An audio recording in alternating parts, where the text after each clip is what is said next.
आदरणीय बंधुओं, माताओं व मेरी प्यारी बहनों, राधे राधे। आप सभी का हमारे YouTube चैनल जीवन की धारा पर बहुत बहुत स्वागत है। बंधुओं, आज हम इस वीडियो में भक्त और भगवान की कथा सुनेंगे, जिसे सुनने सुनाने से भगवान श्री कृष्ण की कृपा से भक्त की मन इच्छा तुरंत पूरी होती है। कथा सुनने के बाद यदि आप हमारे चैनल पर नए हैं तो कृपया हमारे चैनल को सब्सक्राइब करें, बेल आइकन को प्रेस करें ताकि हमारी वीडियो की नोटिफिकेशन सबसे पहले आप तक पहुंचे। वीडियो को शेयर व लाइक भी जरूर करें। कथा कहानी के अनुसार भगवान श्री कृष्ण की एक भक्त थी। नाम था कांताबाई। कांताबाई रोज सुबह जल्दी उठती, स्नान आदि कार्य कर भगवान की पूजा करती और उन्हें भोग लगाती।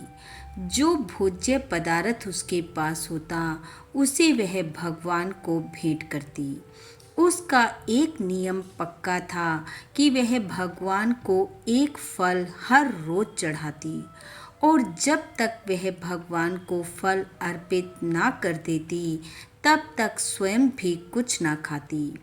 एक दिन कांताबाई ने देखा कि घर में कोई फल नहीं है और ना ही फल लाने के लिए उसके पास पैसे हैं। फिर भी मन में फल लाने का निश्चय कर वह घर से निकली। कुछ दूर चलने पर उसे एक ठेले वाला दिखाई दिया, जिसका ठेला फलों से लदा था।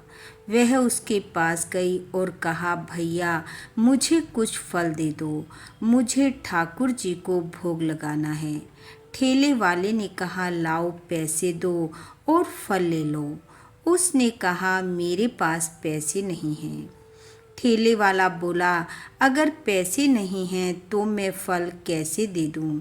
मैं भी अपने बच्चों की रोटी के लिए सुबह से शाम तक इधर उधर घूमता हूँ, तब 2 वक्त के भोजन का जुगाड़ कर पाता हूँ।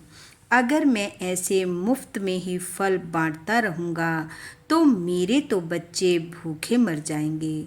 और ऐसा कहकर ठेले वाले ने कांताबाई को आगे बढ़ जाने को कहा, लेकिन वह अपनी जगह से टस से मस न हुई और बार बार फल की मांग करती रही। उसके बार बार फल मांगने पर ठेले वाला खिज उठा और कहा, अगर तुम्हें फल की इतनी ही ज़रूरत है तो जो सबसे कीमती वस्तु तुम्हारे पास हो उसे मेरे तराजू के एक पलड़े में रख दो और उस वस्तु का जितना भार होगा उसके बराबर मैं तुम्हें फल दे दूंगा। ठेले वाले की बात सुनकर कांताबाई कुछ सोच में पड़ गई और फिर उसने अपने पल्ले में बंधा एक कागज का टुकड़ा खोला, उस पर कुछ लिखा और उसे तराजू के एक ओर रखते हुए वह कहने लगी, मुझे इसके बराबर फल दे दो। यह देखकर ठेले वाला हंसा और उसने हंसते हुए तराजू के दूसरे पलड़े पर फल रख दिया। लेकिन वह यह देखकर हैरान रह गया कि कागज वाला पलड़ा नीचे रहा और फल वाला ऊपर उठ गया। उसने और फल रख दिए, लेकिन कागज वाला पलड़ा ऊपर ना उठा और अंत परेशान होकर ठेले वाले ने कागज को हाथ में उठाया और उसे खोला। जब उसने कागज खोला और देखा तो उस पर लिखा था, हे श्री कृष्ण, हे मेरे ठाकुर, आप सर्वज्ञ हो, सब कुछ जानते हो, मेरी मदद करो। इस तराजू के एक तरफ बस इतना वजन धरो कि मैं आपको अर्पित करने के लिए फल ले सकूं। हे दीनानाथ, अब सब तुम्हारे हाथ में है। यह सब देखकर ठेले वाले को अपनी आंखों पर यकीन नहीं हो रहा था। उसने वह फल उठाए और कांताबाई को देते हुए उससे अपनी भूल की क्षमा मांगी। कांताबाई फल लेकर श्री कृष्ण कहते हुए घर की ओर चल पड़ी। पास खड़ा एक अन्य व्यक्ति यह सब देख रहा था।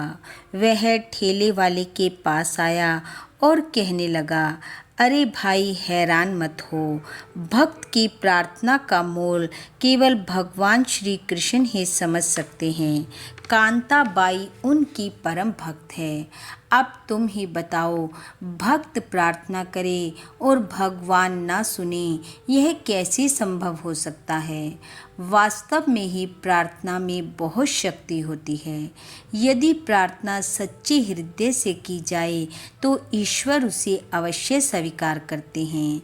सच्चे हृदय से की गई एक क्षण की प्रार्थना को भी भगवान सुन लेते हैं और तुरंत भक्त की इच्छा को पूर्ण करते हैं। बोलो भक्त वत्सल भगवान की जय। बोलो भगवान श्री कृष्ण की जय। बंधुओं, भगवान श्री कृष्ण की कृपा आप व आपके परिवार पर सदैव बनी रहे। आपका घर आंगन खुशियों से महकता रहे। इन्हीं शुभकामनाओं के साथ आप सबका बहुत बहुत धन्यवाद। राधे राधे।